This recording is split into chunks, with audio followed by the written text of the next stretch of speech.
All right.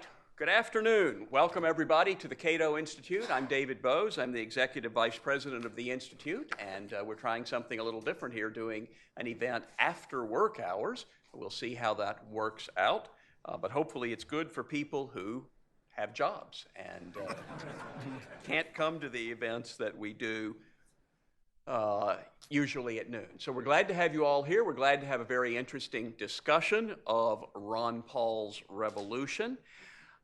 About 30 years ago, there was a book published about the early years of the libertarian movement called It Usually Begins with Ayn Rand. And that's what we found here at Cato, that most of our interns, most of the students who came to our summer seminars had first read Ayn Rand. They read Atlas Shrugged or The Fountainhead. That's how they got into this. Not all of them by any means, but probably more than anything else. And I think you can say over the past 6 years, it usually begins with Ron Paul. That's where you get more people getting their first taste of libertarian ideas, and maybe then they move on to read Ayn Rand, to read Hayek, to read Cato policy studies, whatever. But a lot of people being brought to the concept of liberty and limited government by Ron Paul and his campaign.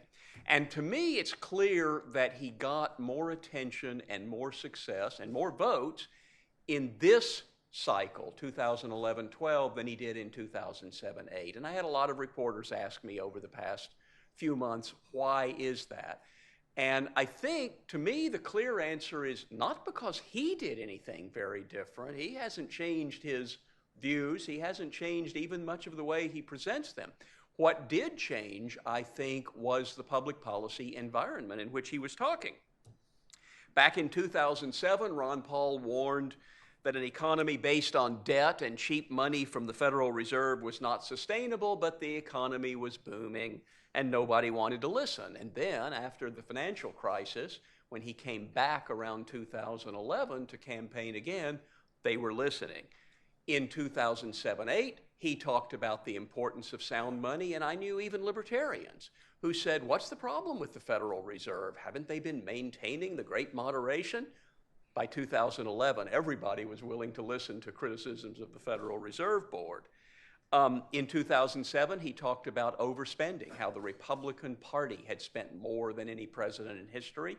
Republicans didn't want to hear that. By 2011, perhaps because there was a Democratic president, Republicans were a lot more ready to hear that. And I think in 2007, Ron Paul talked about endless military intervention. And at that time, Republicans were determined to stand in lockstep, say the surge is working, and refuse to listen to any criticism. By 2011, even Republicans were getting tired of endless wars. And so I think all of that is what changed the context in which the second Ron Paul campaign took place and caused him to get more attention and voters than he did before. And many of you know there are headlines today saying Ron Paul ends campaign or Ron Paul suspends campaign. It's pretty clear to me, if you actually read beyond the headline, the campaign is not over. What he said is he's not going to go run expensive television ads in the lingering primaries that nobody's paying much attention to. He's going to continue doing the kinds of things he's been doing, talking about the issues, giving speeches to thousands of college students, and his volunteers working hard in caucuses and the other places that delegates are actually selected. So that's an interesting unfolding story that's still going on. How many delegates can Ron Paul get? But that doesn't really matter to us today because this book is not about Ron Paul's campaign. This book is about Ron Paul's revolution, which is a broader topic than a specific presidential campaign. Brian Doherty is becoming the historian of the libertarian movement. He's written books on the Burning Man Festival and on the Supreme Court battle over the Second Amendment, both of whom have some libertarian content. He more particularly wrote the book Radicals for Capitalism, A Freewheeling History of the Modern American Libertarian Movement, which I declared at the Encyclopedia Britannica blog is going to be the standard history of the libertarian movement for a long time. It's a massive work of research that will be the standard source for people studying this movement. Brian Doherty is a senior editor of Reason. He's been there for more than a decade. Before that, he was a journalism fellow at the Competitive Enterprise Institute. But most importantly, he started his career as an intern at the Cato Institute. In fact, I think we had 5 interns that semester, and one was Brian, and one was the distinguished scholar Brian Kaplan, who's here in the front row. So that was a pretty good record for that year's intern class. Brian Doherty then returned as perhaps the youngest ever managing editor of Regulation magazine before moving on to other editorial projects. He's been covering Ron Paul since 1999, which is obvious in this insightful and well-researched book. So please welcome the author of Ron Paul's Revolution, Brian Doherty.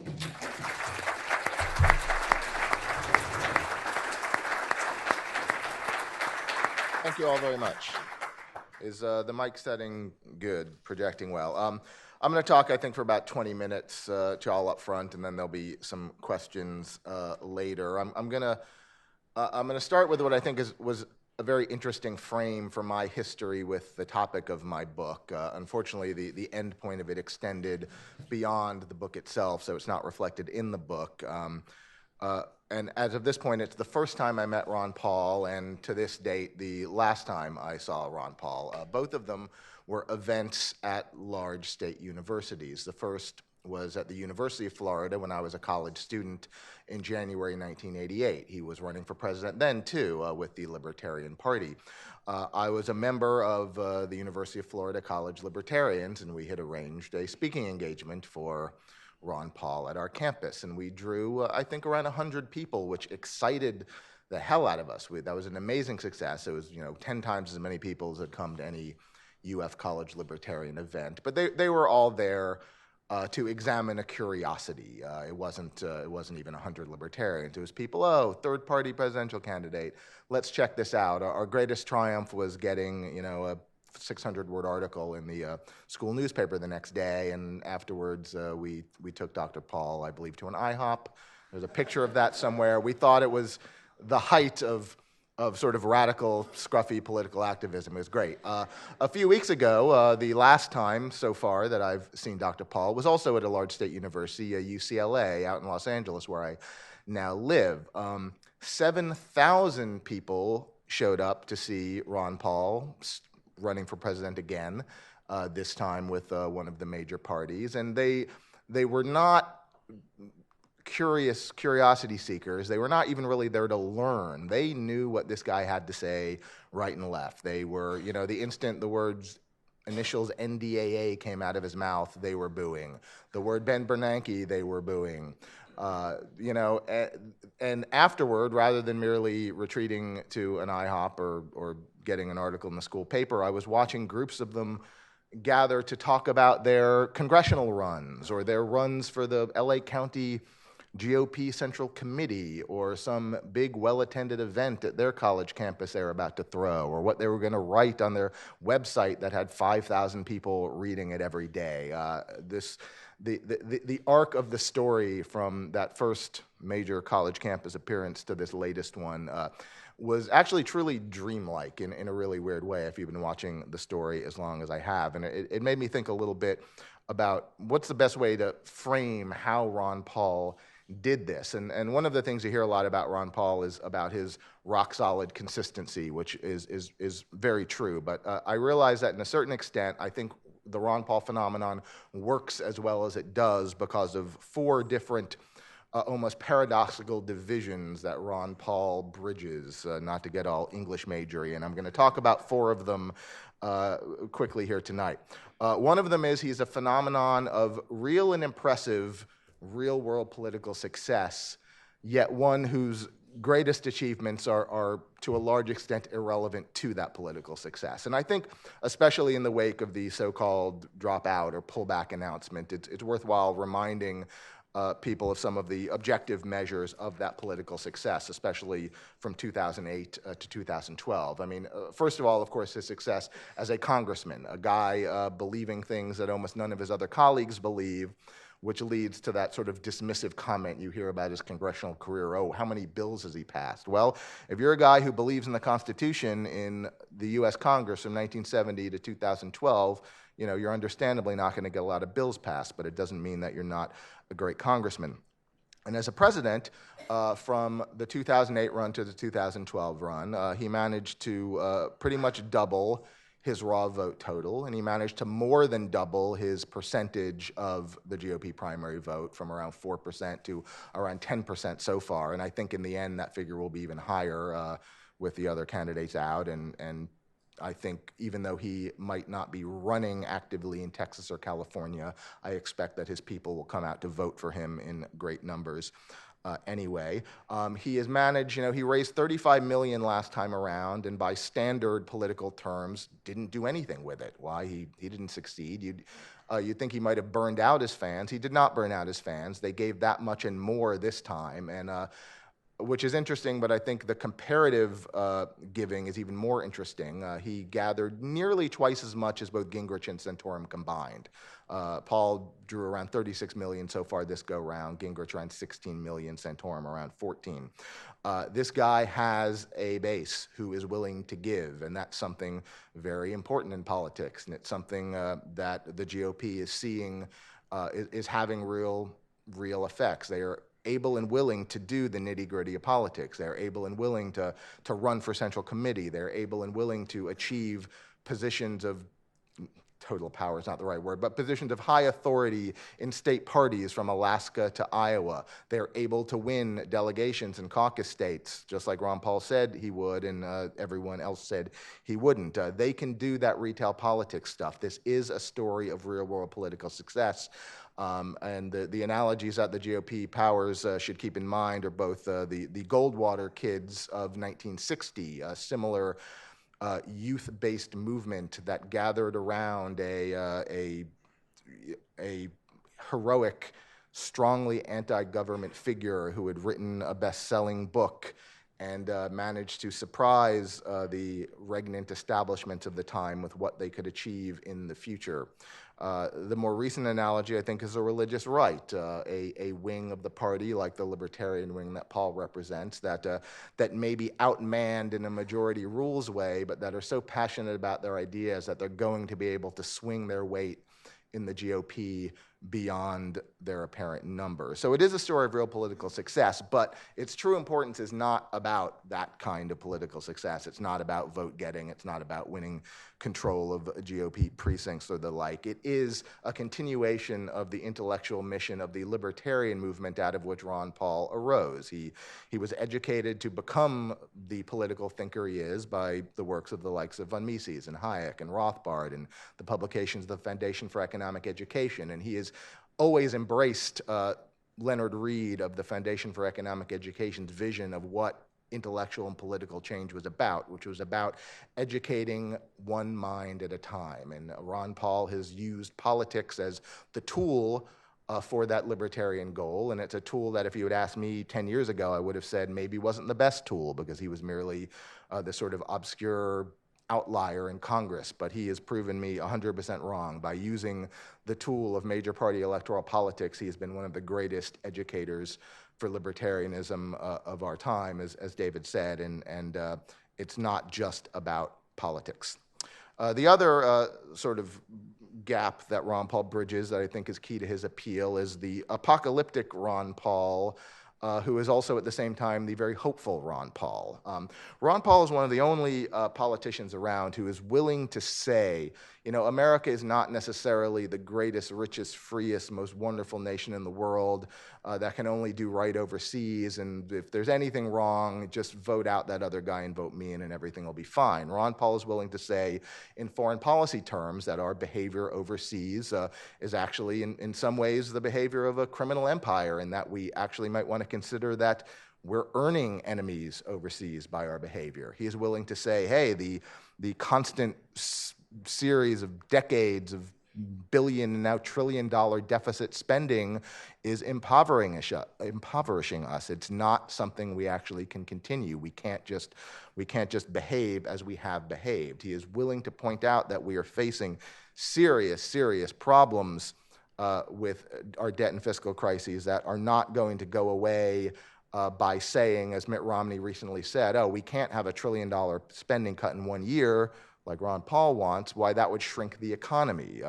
We can't keep thinking that way. We can't keep pretending that it's okay that armed government agents will knock down our doors over raw milk or medical marijuana. He is a true prophet in that sense. He's willing to decry what America has become, and that doesn't usually work very well in politics. And I think it does scare a lot of people about Ron Paul. But at the same time, as he explained to me when I asked him, how do you succeed with this message that seems so full of doom and gloom? He pointed out to me, look, especially the young people I talk to, they see the hope in it, because I'm not just saying everything's doomed and we don't know what to do about it. We do know what to do about it. We do know that we actually can try to return our government to its constitutional limits. We actually can spend less than we're spending. We actually can bring the troops home.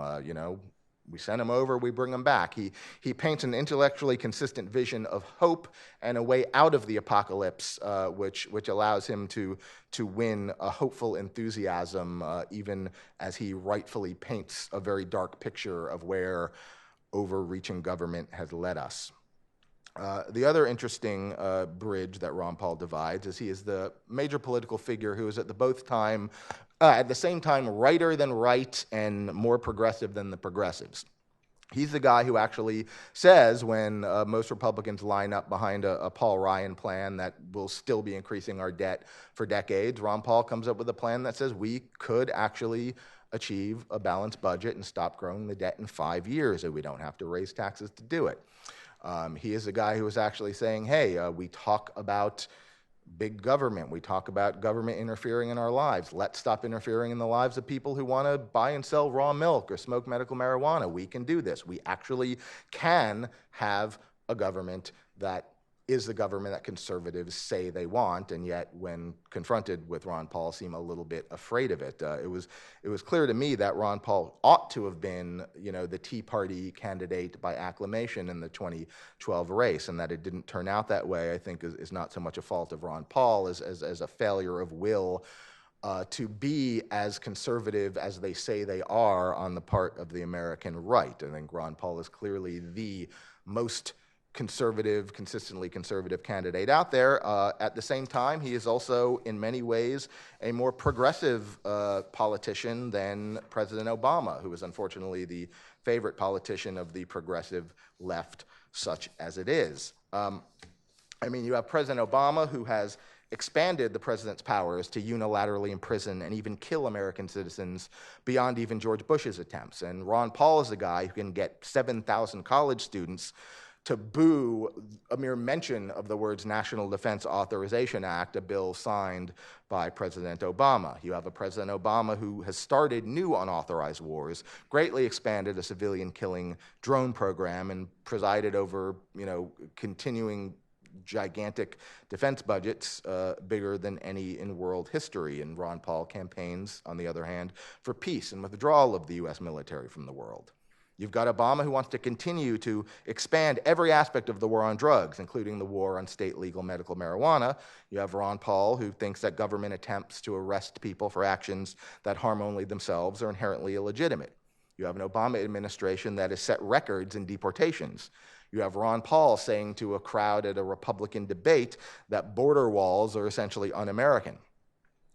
On this wide range of issues involving individual autonomy and liberty and protecting people from real oppressive concentrations of power, Paul is more progressive than Obama or nearly any other national political figure. I don't want to glide over that one point that makes progressives not like Ron Paul, is that they love income redistribution and Ron Paul does not. And in fact, I think Ron Paul is sort of a living sort of rebuke to them in a sense that it sort of proves that they only care about income redistribution and they don't actually care about peace, civil liberties, and saving people from oppressive concentrations of power. But again, the fault lies in the progressives, not in Ron Paul. The fourth divide that Ron Paul bridges that I think contributes to his success is he is both an incredibly intellectual politician with an incredibly emotional hold on his audience that I discovered as I met hundreds of them over the course of researching this book. I mean, he is, as I've heard various people say, the only politician, running for national office of whom you'll hear people say, I heard Ron Paul and I went out and read a bunch of books. You're not going to hear that about Obama or Romney. And Ron Paul, not only does he write books of serious intellectual heft, those books tend to have bibliographies that point you in the direction of where Ron Paul's ideas came from. He will lead you to Bastiat. He will lead you to Mises. He will lead you to Rothbard. He will lead you to Chalmers Johnson. He is actually a genuine intellectual leader in modern America, even though I don't think even he would claim that he is himself a great intellectual, but he is a great student of great thinkers and has been a very diligent and impassioned transmitter of their ideas across the generations. Yet at the same time, for being as intellectual as he is, and even in his demeanor as he presents his ideas, he's not a podium thumper. The guy is not selling emotion, though I think there's a great emotional context to what he says about the richness of liberty. I was especially interested to note in more recent talks I've heard him say, and when Ron Paul talks, he is extemporizing. This might be obvious if you hear him talk. It becomes more obvious if you hear him talk a lot.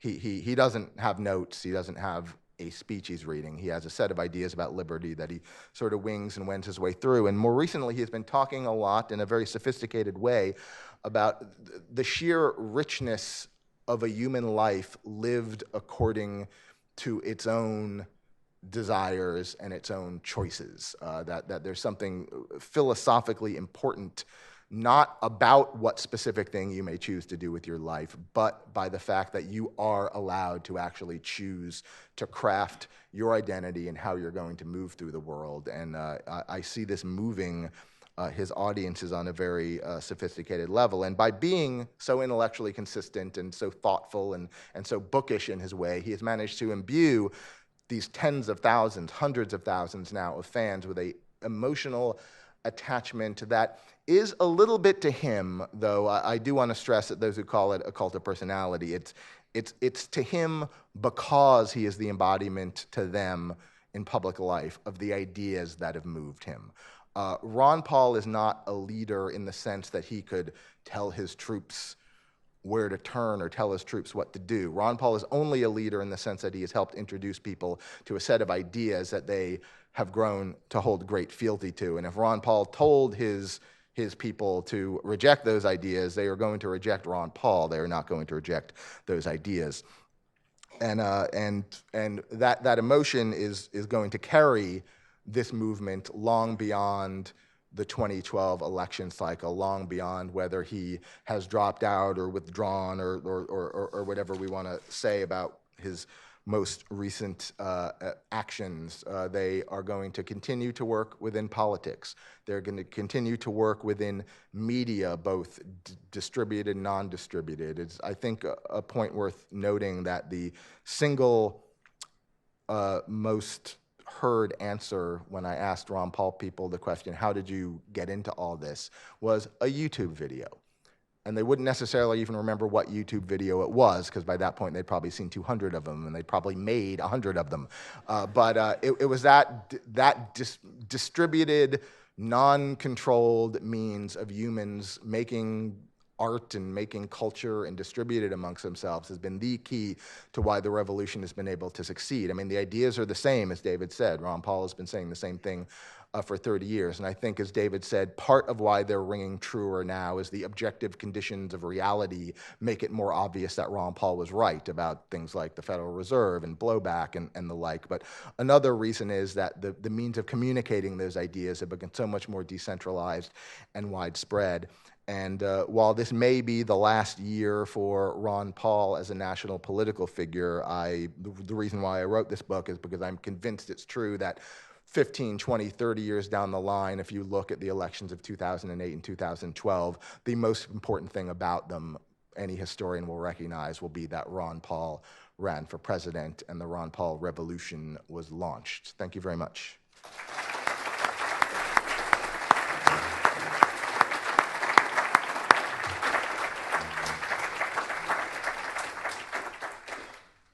Brian. We have an excellent commenter today on the book and on Ron Paul's Revolution. I published some evidence recently at the Cato Institute blog that my native state of Kentucky is the least libertarian state in the country. So imagine my surprise when Rand Paul emerged from an ophthalmology office in little town of Bowling Green to defeat first the Secretary of State and then the Attorney General and win a seat in the United States Senate. Both his Republican and Democratic opponents ran pretty negative campaigns against him, accusing him of all manner of extreme libertarian views. Some of the accusations were actually true.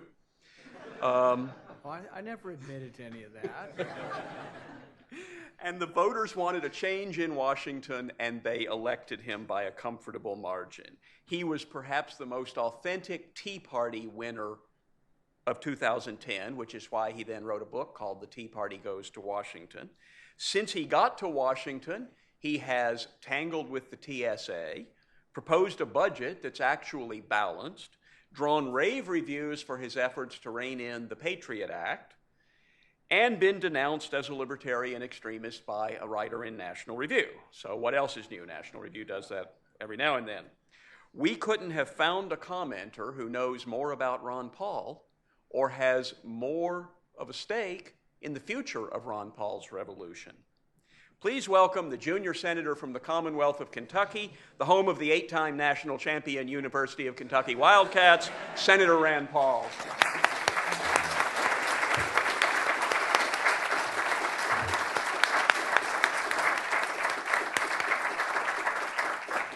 I want to congratulate Brian Doherty on his book, The Ron Paul Revolution. I think he's got it right that it's more than just Ron Paul. It's a revolution. It's a movement. And it's part of the libertarian movement, but it is something bigger than one person. I think my dad would be the first to admit that the movement is not just him. He realizes that there's something bigger. And, he's fond of saying in the crowds, freedom is popular. It brings people together. No matter what walk of life you're from, what you do, what your personal background is, what your lifestyle, brings people together if government stays out of people's affairs. Now, this is kind of a young crowd, I think, out there. Anybody ever go see the Grateful Dead? There we go. A couple of people. I figured Brian had probably seen the Grateful Dead. I never got into a concert, but I got to the parking lot one time, and they used to hold up the tickets and say, I've got 3 in Cincinnati for 2 in Detroit or whatever. I guess they were planning on going to the next concert. And why it reminds me of the Ron Paul Revolution in probably many different ways, but because I would see people, I saw somebody in Orlando last week, he says, oh yeah, I met you in Iowa, in Ankeny at the Ron Paul headquarters. And Brian, I think, was there also. In the headquarters, there'd be 250 young people from all walks of life, from all over the country, all working together in the headquarters. It always struck me that when you go to a Ron Paul rally, it wasn't everybody in suits and ties. It wasn't the Chamber of Commerce. You might see somebody with a tattoo. You might see somebody with a Grateful Dead T-shirt. But it was different. It was different in a better way, I think. People from all different walks of life were there. And I think he did make the message of freedom popular. Now, David talked about how people they come into the libertarian movement or Ron Paul movement by reading Ayn Rand. And I sort of did, but I kind of had probably nature and nurture. So I probably was born a libertarian, but also read the Ayn Rand novels and really enjoyed them in high school. You've seen some people backing away. They're afraid of Ayn Rand now. But because you like someone and you like the individual, it doesn't mean, oh gosh, I've endorsed every word in every book. But people are now afraid. And one of the funniest blog lines I saw recently was, Paul Ryan's always said that he was a fan of Atlas Shrugged. And now there's a blog line that says Ryan Shrugged because he's backing away from that. But when you go to the Ron Paul rallies, there are just so many cool things happen throughout 2 campaigns. Anybody ever see the Amy Allen Ron Paul Revolution song? That's a fabulous song. If you haven't seen it, look it up. She's great. She actually came and performed for him live when they did the Minneapolis rally at the same time as the Republican convention. She came and performed for me in one of my campaign events when my dad came and campaigned for me in January of 2010. But just bringing, I think, a certain sense of coolness to it that you weren't seeing anywhere else.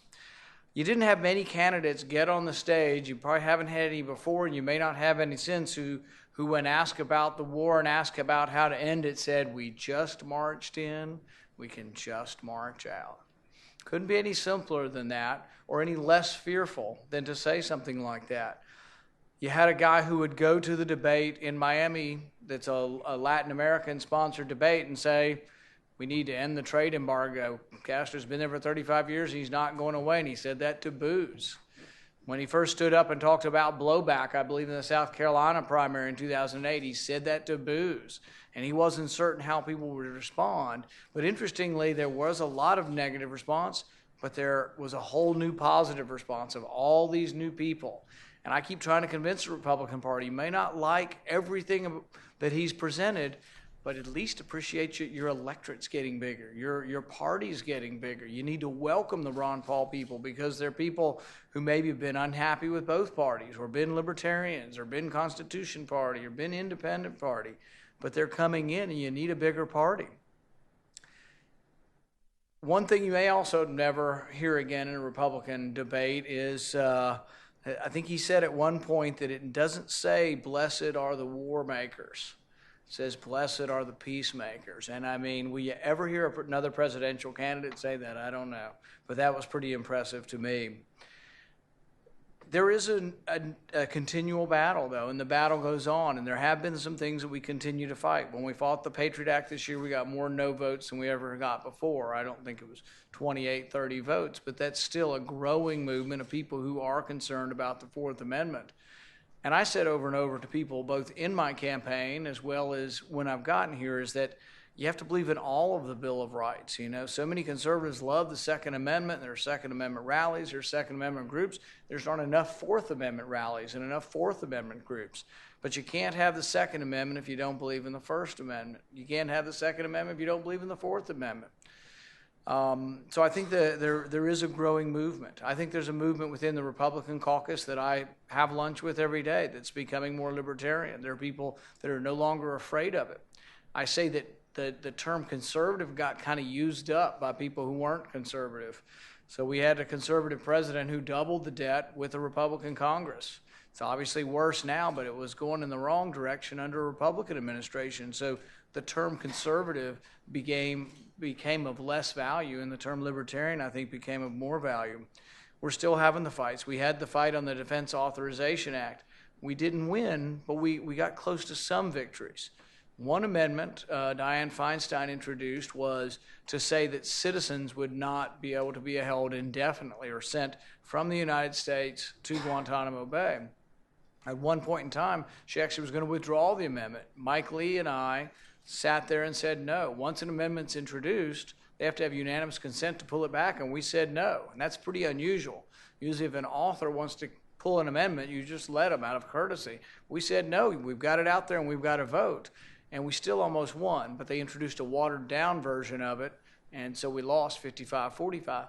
But 45 people at least believe you shouldn't send a U.S. citizen from here to Guantanamo Bay. Interestingly, about 2 hours later, we had another vote, and they were voice voting everything. About 9 o'clock, Senate starts thinking they need to go get back on oxygen or whatever, but it's bedtime. And so it's about 9 o'clock, and they're voice voting everything. And a vote comes up that I've been watching, and this amendment said that if you're found innocent in an Article III court in the United States of being accused of terrorism and found innocent, that you could still be sent indefinitely to Guantanamo Bay. Not that you just wouldn't get a jury trial. You could have a jury trial, be found innocent, and still be sent to Guantanamo Bay. And they were trying to convince me. Both the Democrat leader was Levin, the Republican leader was McCain. They both told me they didn't really like it. But sort of it's like, just get along with everybody, let it go through, and we'll pull it out in the conference committee. And I was like, well, should I? And I looked back at my staff, and they were like pointing back to go. And I went back, and I said, we've got to have the vote. And so all you got to do is raise your hand. I asked for a voice vote.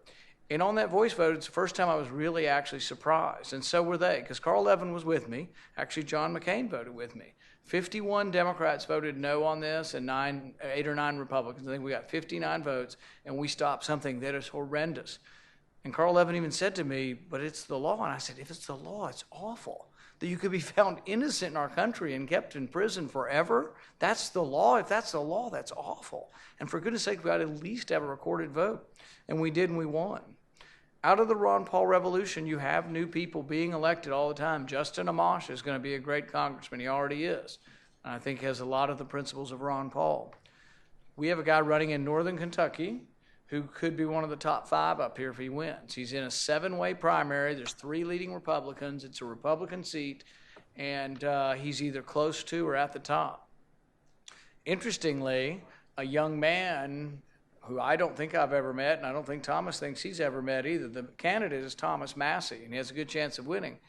A young man who's 21 years old from Texas just put $500,000 into a super PAC, and he's supporting Thomas Massey. But he was a liberty-loving young man who I think had been to the Ron Paul rallies and things. But he just got involved in the race in a big way, and it's going to help him. That race will be a week from today, and if we win that, you'll get another libertarian up here. I think the attitudes of people are changing. I think within our caucus, I see some change. The Ron Paul revolution is having an effect, even on people who are already up here. People who would have always said they were conservative are now sometimes saying they're libertarian. In our caucus, we debate, and some are actually lamenting that some of us aren't so gung-ho to put boots on the ground everywhere. Some of us aren't so gung-ho to go to war without a declaration of war, or at the very least a vote in Congress. We still don't have enough, but when I introduced the president's words, President Obama in 2007 said, no president should unilaterally go to war without the authority of Congress. Sounds pretty basic. It's basically what the Constitution says. I introduced his exact words to see how people would vote, and we got a vote. We got 10 votes for his words, 10 Republicans. Not one Democrat voted that saying that Congress should have anything to do. Recently, there was a committee hearing, and Panetta was there. And they asked Panetta, they said, you know, what about going to war with Syria or Iran or both of them? And he said, well, if we do, we'll get permission from the United Nations. And they said, and he said, well, we will consult with NATO. And they said, well, we'll probably inform Congress what we're doing. We might. But there was no definite, there was no act that was going to occur before the action occurred, that Congress was very peripheral. That's our own fault. And it's the biggest problem we have up here is not only are we peripheral as far as being almost of no value and not engaged at all in foreign policy, we're the same with regulatory policy or any policy. The unelected bureaucracy runs this place, and in foreign policy, the executive runs this place. And no one attempts to assert themselves. I think that's the biggest challenge we have. I think the Ron Paul revolution is helping us go the right direction. I think Brian's book will be a great value to popularize this, and I hope the Ron Paul revolution becomes a bestseller.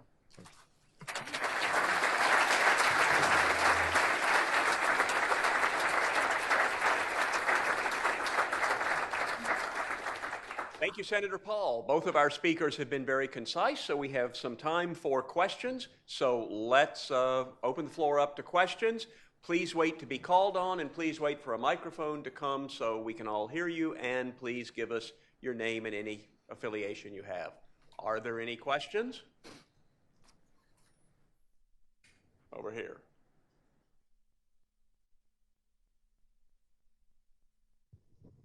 Thanks. I'm John Utley with the American Conservative. What about the left? Are there younger people on the left that come into this? Can you reach the left? Everything you've talked about is great, but is there a future of bringing in a new party or a new movement? What about the left, et cetera?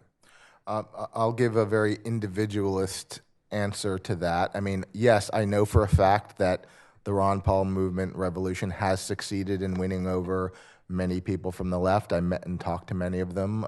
There is as yet no hardcore social science research on the Ron Paul movement, so I can only say that I met a bunch of them, and a bunch of them say that they have friends. So it is possible, and the anti-war wedge, was always what pulled them in. I mean, by being the guy who was consistently and radically anti-war, he was able to win them over from the income redistribution issues, which I mentioned earlier, which are definitely still an enormous barrier for many of them. When the Occupy Wall Street movement was going hot and heavy, Congressman Paul was the only candidate who actually was willing to grant that, yeah, they had some grievances that were real. The problems of crony capitalism are very real, and he liked the idea of engaging with them, and lots of his fans tried to engage with them, and they weren't usually very well received. In one case, I think it was in Philadelphia, I shouldn't even tell this story, but a rather gross act of violation of personal space occurred on the Ron Paul people's tent involving human excrement being left behind. So that's sort of symbolic of the worst edge of what your Occupy Wall Street leftists think of the Ron Paul people in their midst. But the Ron Paul people were ready, willing, and able to try to engage them where they lived on trying to explain the difference between actual free markets and what we've seen with the bailouts and TARP, and tried to explain the connection between peace and small government. And I know it's won over many individuals. I don't see much signs it's winning over the left as an organized entity, and obviously to the extent that the left as an organized entity feels connected to the Democratic Party, it's going to be even trickier. But one-on-one, drip by drip, Ron Paul's message can succeed in winning over leftists. Well, I'd just like to add to that a little bit about what David said originally about libertarians get together and they say, oh, I came to it because I read Ayn Rand. When you talk to the Ron Paul people, they'll say, how did you get there? Some of it might be Ayn Rand, but some of it might be I came from the left or I came from the right. And you'll hear people ask that question, do you come from the left or from the right? I think more than the vast majority are probably from the right, because we're obviously in a Republican primary, but there are new people coming in who are from the left also, and I think some of them are converted on some of the other issues, but they came in primarily on the war issue. It also gets back to whether or not Romney can hold those people and get them to vote. It wouldn't be enough for Ron Paul to really endorse them. These are real individualists. They will vote for Romney if they heard that Romney is wanting to audit the Fed, or if they heard that Romney is reluctant or has some restraint with regard to war, or if he's interested in continuing the drawdown and the end to the Afghan war, which a lot of conservatives are now in favor of. But I think the left-leaning people that came to the Ron Paul movement will or could vote for the Republican nominee if they were hearing some of those things. I want to add one quick sentence to that. I have noticed, and I'm going to be writing an article, I'll probably be in a future issue of Reason about this, that the way Ron Paul himself has delivered his message, particularly this go-round, has been in a way that I don't think deliberately, but in a very real way, should be able to appeal to a progressive leftist for various reasons I will explain in a later piece of writing. And I think, and I know he is mindful of it. In fact, I've heard him actually wondering aloud, like, oh, it's really interesting. There's a whole bunch of lefty and progressives who are interested in what I have to say right now, and it's and I think in the same way it interests him, it should. If you're interested in the libertarian movement at large, you should be thinking about that question. Okay, take a microphone right here.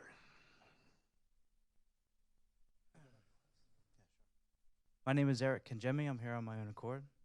My question has to do with the article that was written this morning discussing Barry Goldwater and his efforts in the 60s. And that it took about 20 years for his efforts, Barry Goldwater's efforts in the 60s, to turn into the Reagan Revolution in the 80s.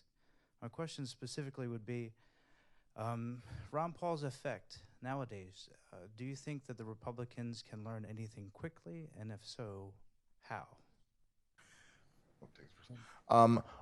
Not super quickly. Like, I don't think this go-round. I think the resistance, if you followed what was going on at the GOP state conventions in Oklahoma and Arizona over the weekend, the resistance is very real. In some cases, it's very physical. You know, you have Romney people hitting Ron Paul people. I don't think this is the year it's going to happen, but this is rooted in the notion that I tend to think that Ron Paul is actually correct about a lot of the things he says about fiscal crises and debt crises and foreign policy crises. So from that framework, I have to think that some political party has to come around on this, or the alternative is a little bit too terrible to contemplate. And I do think that the forces of objective history and sort of changing attitudes are more on the libertarian wing of the Republican Party side than, say, the Rick Santorum wing. I mean, the sort of values issues that animate a Rick Santorum are becoming less popular. The sort of libertarian issues that animate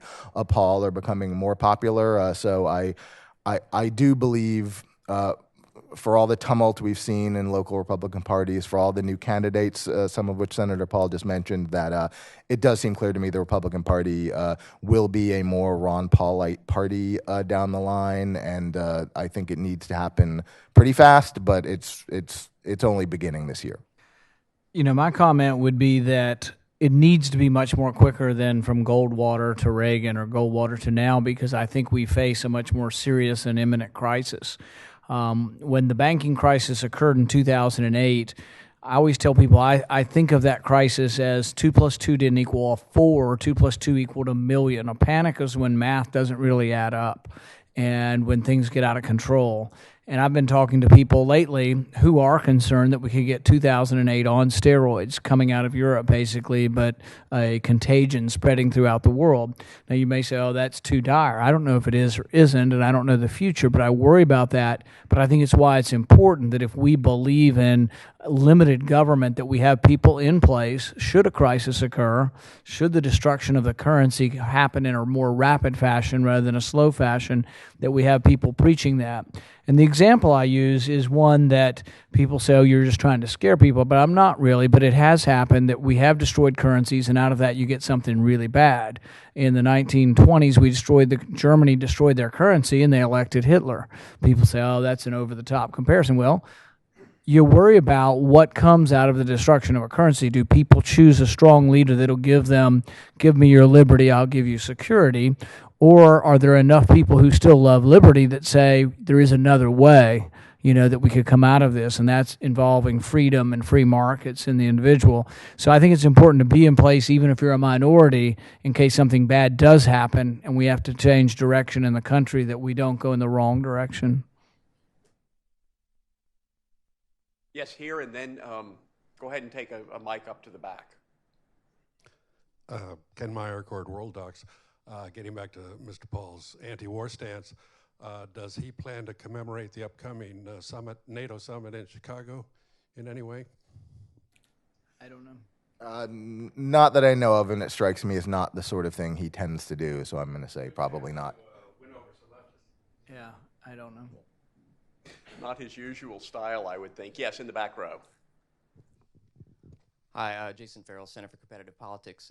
Question for Brian Doherty. Do you have any opinion, looking at 2012, the next 4 years, over, which presidential victory, let's say it's Romney or let's say it's Obama, which victory, if any, would be better for this sort of small incubating liberty or Ron Paul movement, or would there be, any difference at all?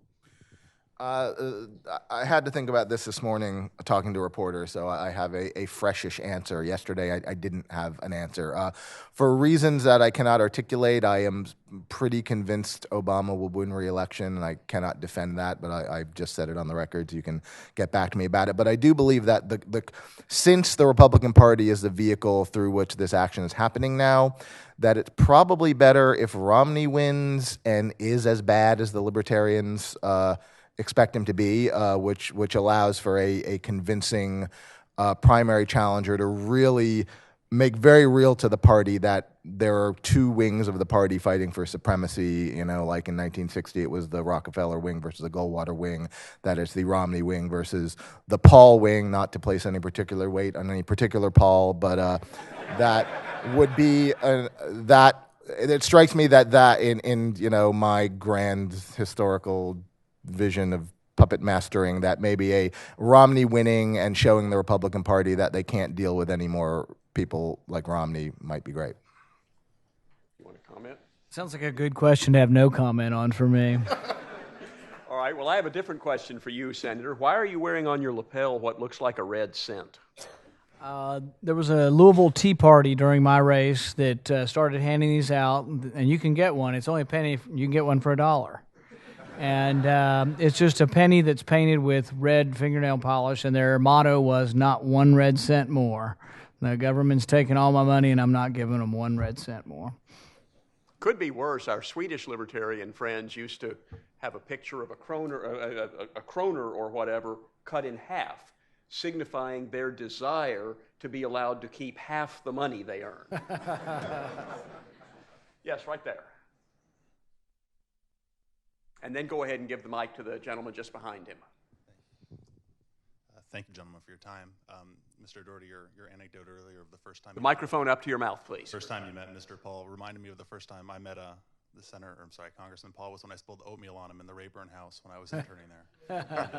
We have that connection. But my question is regard to your use of the term revolution. I've been trying to reconcile exactly how you mean to use that word, and I find it difficult to use that word in terms of returning to kind of traditional American or constitutional values. I was just kind of curious how you're applying that to what's going on now in the... Sure. I mean, obviously, the main reason I use it is just reportorially, I am reporting on a phenomenon that calls itself that. The Ron Paul grassroots began using that term and that logo that appears on my book's cover in early 2007. So it's the main answer is I call it that because the phenomenon I'm reporting on calls itself that. So I haven't thought hard about whether that's an apt term. I'm going to think out loud a little bit now that you've asked me. I do think it's an apt term, especially in sort of the root linguistic meaning of revolution is revolving. It's an attempt. And I don't think I talked about the Constitution much, but I should, because I think it is key. I know it's key to Paul's appeal to a lot of people, is the notion that he is trying to turn us back to the root notions of constitutional liberty and a constitutionally limited government that they believe America started with. And you can argue a lot, and I'll listen to some arguments about how much fealty or love hardcore libertarian should feel to the U.S. Constitution, and I'm sympathetic to arguments against it. But I do think in the current context that it would be a great improvement to return to that conception of the Constitution and to roll back to it, and that involves, for the more colloquial meaning of revolution, which is a severe and radical change in government, it would be a severe and radical change as well. So I do think the term is apt on those levels. I would say if you got to know and you were around the campaign at all, it really was different than any other sort of campaign, because revolution may or may not be the best word, but I'll give you a couple of examples. They said, the way we can really win is let's have a blimp. And so everybody told them that was a stupid idea. So what did they do? They got a blimp and they did it anyway. So people said, let's fly over Indianapolis 500 with a Ron Paul banner. Or a radiology resident in New York put on the top of his building, Google Ron Paul. When you take off from Kennedy or something, you fly right over his building, you look down, you see Google Ron Paul in 10-foot letters. Or they would say, the campaign's ads suck, and we're going to do our own on YouTube, and they would just make their own ads. And a lot of creative stuff came out of the YouTubes and the things they did, but it really was sort of a movement, and they didn't like, because they were libertarian, they're individuals, they didn't ever like being told what to do. They did what they wanted to do, and it made it a much more interesting campaign. I don't know if they were right or wrong in some of their decisions, but they did it anyway because they were going to do what they wanted to do, but it definitely made it more interesting than the typical campaign. The Tea Party has been mentioned a couple of times in a couple of different contexts. And the question I have is, it certainly seemed like that was a movement that had its origins in the 2008 campaign, or at least parallels to the 2008 campaign, and was very supportive, obviously, of the senator's run in Kentucky in 2010. But since then, it seems to have gone off in a different direction, not necessarily opposite the movement that the Ron Paul's revolution has followed, but definitely somewhat different. And it was very disturbing to me, anyway, an observer, to see exit polls during the Republican primary and see Romney getting basically a vast majority of the Tea Party support, which just seemed completely off topic. And so I wonder, from your work on the book and just being with the campaign, if you could give us some kind of a different perspective as to what you think has happened there, and if it's possible to bring the folks that are sympathetic to the Tea Party back into the fold, so to speak. I'll quickly address the question of the connection between the Ron Paul 08 and the Tea Party movement. as a matter of intellectual history, I think it is very fair to say, in the sense that the notion of a transpartisan, seriously shrinking government movement that attached itself to the term and the iconography of the Tea Party, that all started with Ron Paul in December 16th, 2007.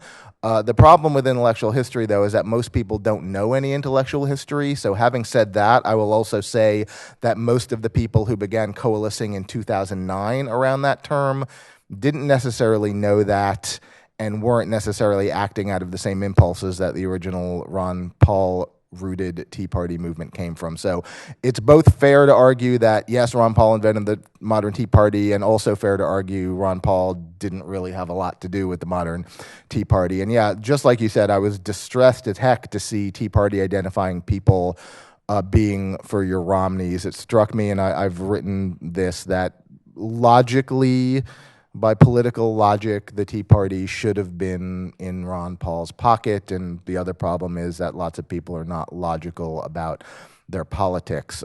Senator Paul has identified himself with the Tea Party in a way that perhaps he might want to address if he agrees that something has gone wrong. I felt on the trail in 2011, 2012 that I wasn't feeling there was a lot of continued fealty to that notion or that identification, certainly not around the Ron Paul world. I was feeling that the Tea Party as labeled has been less of a story in 2012 than I expected it to be. He might have a different... Well, I think Brian's right, that I think the first Tea Party was December 16th, 2007, because I was there, and it was in Boston, and we called it a Tea Party. And then there were other Tea Parties that came around in 2008. Did they really start in 2008 or 2009 to get big? Probably 2009, actually. Yeah, because in 2009, I was beginning to think about running, and I was at my son's baseball game, and I went down. I was going to give a speech. I thought there'd be 20 people there in Bowling Green. On my square, there were 700 people. It's the biggest rally I'd ever seen. So that was 2009. But I think it had its origin and roots in the 2007, 2008 campaign for my father. But I would say, and I always say, that there are two things that I think got the Tea Party started, two issues. People unhappy about Obamacare, and then people also unhappy about the bank bailouts. But going around that movement also was a hearkening back to rules, the rules being the Constitution limit government. And so when people say, oh, the Tea Party's dead and it's not doing anything, I think it's an enormous or an amazing victory that we have gone from no one questioning the constitutionality of laws for 60 or 70 years for the most part, particularly in the public, but even the Supreme Court, to taking Obamacare all the way to the Supreme Court. When they first started, Nancy Pelosi was incredulous that there was any case. It then went to district court, was not summarily dismissed as the liberals predicted, and you actually had conservative justices saying that inactivity is not commerce, and if we can regulate inactivity, we can regulate anything. There would be no limit to what government could do. And this has gone all the way up. On a parallel course, you've had liberal justices saying that by your thinking about buying something in commerce and making the decision not to buy it, that your thought process has engaged in commerce. And that might be a little bit of a stretch.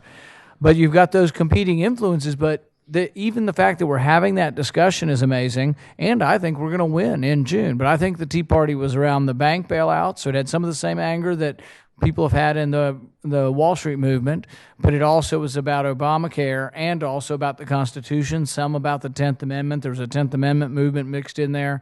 And when it got to presidential politics, they didn't have a firm opinion on foreign policy.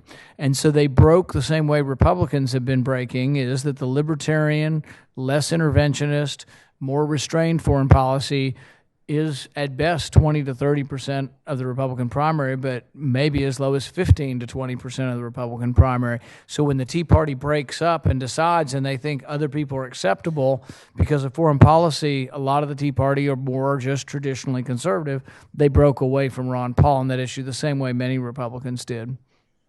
I want to add something to that really quickly, because I did find, to my surprise, on the trail in Iowa and New Hampshire, how many Republicans who weren't Ron Paul people actually really quite liked Ron Paul when you talk to them about Ron Paul, but he just wasn't their candidate. And overwhelmingly why he wasn't was this sort of miasma that surrounded their thoughts about Ron Paul, that he was too weird and too out there and just a little too much. So I think one of the most important things that's going to come out of Ron Paul coming into this convention with, even if not winning with 600 delegates rather than 400, is he's established himself as not this weird outlier, but the runner-up, the guy who fought it out to the end, the guy who didn't win, but the guy who was like the number 2 choice for the Republican Party. And just that sort of marking, I think, is going to do a great deal to change the minds of a lot of Republican voters, because it's never that they hated him, it's just or thought he was wrong. It's just that they thought it's just not done to be for Ron Paul, and it will help show, when there's more precinct captains who are Ron Paul people, when they're meeting more, oh, you're the chair of my county committee, you're a Ron Paul guy, cool. It will make Ron Paul acceptable in a way that he hasn't been, not because of his ideas, but because of this weird cultural miasma of strangeness that is dispersing. All right, let's take a question here, and then Christian, take a mic up to Nick Gillespie for the next question. Hello, my name is Cami, but I'm with the Pakistani Spectator, which means I'm very much interested in Afghan issue because they are neighbor countries. I met Congressman Ron Paul by chance at RNC, Republican National Committee, and I honestly felt he is too honest to be just a congressman. How can he imagine to become a president of the United States of America?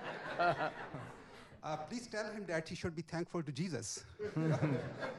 And my question is that how can he become, this is a serious question, how can he become president of the United States of America when he wants when he doesn't want involvement in countries like Iraq, country like Afghanistan? Doesn't he understand there are so many jobs that are created because of our involvement in those countries?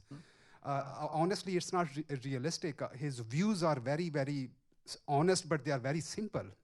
Thanks.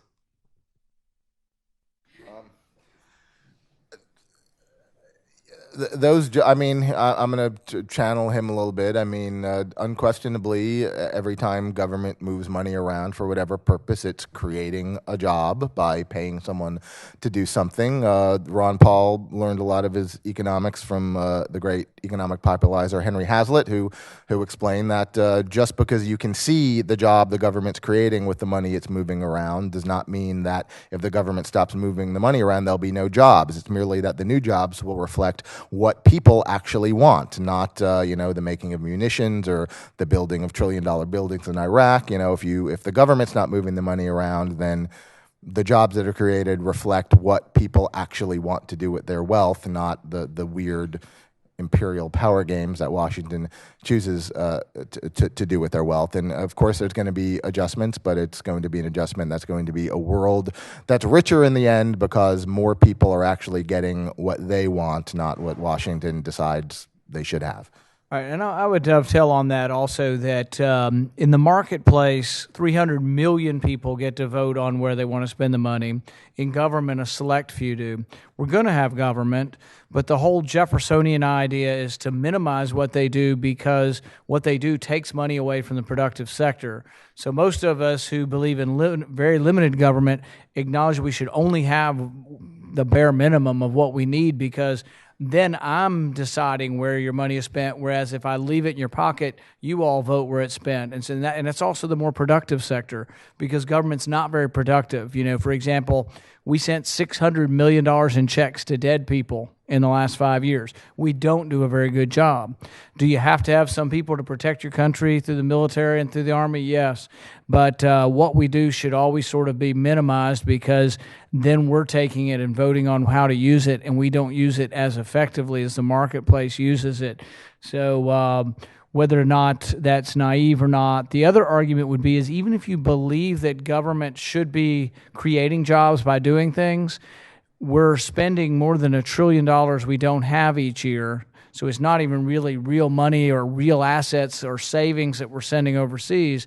And we do have a lot of things at home. Even if you acknowledge government's going to do certain things, we have 2 bridges in my state that are over 50 years old, need to be replaced. And, one of his famous lines was, we simply bomb bridges over there and then rebuild them while ours are falling down here. Puts it kind of in a concise sentence where we have problems. But ultimately, the argument is the private sector is more productive than the public sector, so we should always minimize how large the public sector gets. Hi, I'm Nick Gillespie with Reason.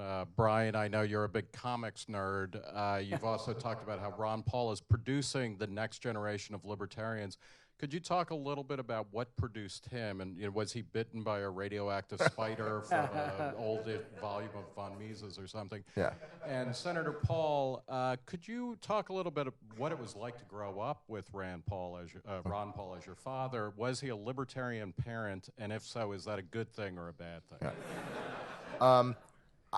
I think you and I, Nick, have talked about this. I've been a little scoffing at stories that try to root his beliefs in, the hardworking, hardscrabble Pennsylvania Dutch background that he grew up in, because a whole lot of people grew up in backgrounds like that, and most of them became, New Dealers, essentially. If you ask Congressman Paul this question, and I believe him when he says it, because it feels internally true to me, it really just came the way lots of libertarian nerds come about, from reading the right or the wrong books, depending on how you want to look at it. Books like Dr. Zhivago sort of helped hit home for him the evils of communism, and books by Mises and Hayek sort of explained economics, and books by Senholz and Rothbard helped him understand the dangers of inflation, and that's what it is really an intellectual thing for him.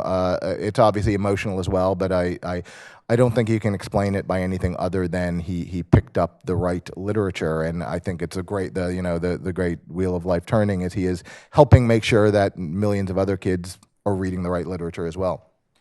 I think it really does go back to the nature-nurture argument on everything. I think he was born with individualist blood in his body. They were also a family that didn't have, they had some money, but they didn't have a lot. And it was in the Depression where people counted pennies and nickels and, really watched everything they spent. And even though they had a little bit of land, maybe an acre of land, they grew all their vegetables in the backyard. They worked hard, and they knew what hard work was like. And I think he was born with an independent mind. He didn't like people telling him what to do. He didn't like the idea of big government. But a lot of people were born that way. But then I think Brian's right. Then he discovered Ayn Rand. He discovered Pasternak. He discovered von Mises. And so as he began reading those things, but I think they're not what make you an individual. I think they give you the intellectual arguments to support your individualism. And so which came first, the books or were you born that way? I don't know. But I think it's always a combination, at least my opinion, of both in a lot of us. So was he a libertarian father? No curfew. You could do it. No, actually, and this gets to other sort of issues that people have. Can you be very, very traditional and very, very conservative in your personal life, but then be very libertarian in what you think government should be involved in?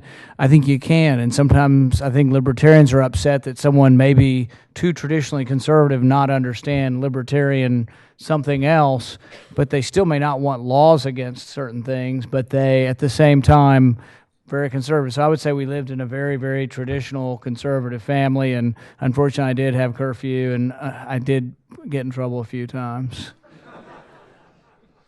Okay, there in the back. Let's take the last question.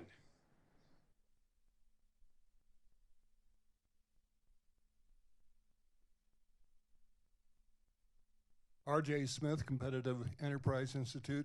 I think one of the most interesting things that's come out of the Ron Paul revolution has been, with some of the new people who've been elected and come through the Tea Party and so on, has been the rediscovery of property rights and the importance of the Fifth Amendment, and particularly the takings compensation.